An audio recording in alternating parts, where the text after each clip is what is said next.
You ask Tiger to solve.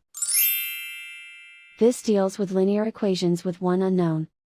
The final result is d equals 8. Let's solve it step by step. Simplify the expression. Expand the parentheses. Simplify the arithmetic. Group all constants on the right side of the equation. Add 14 to both sides.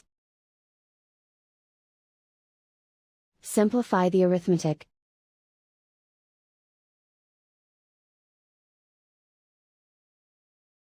Isolate the d.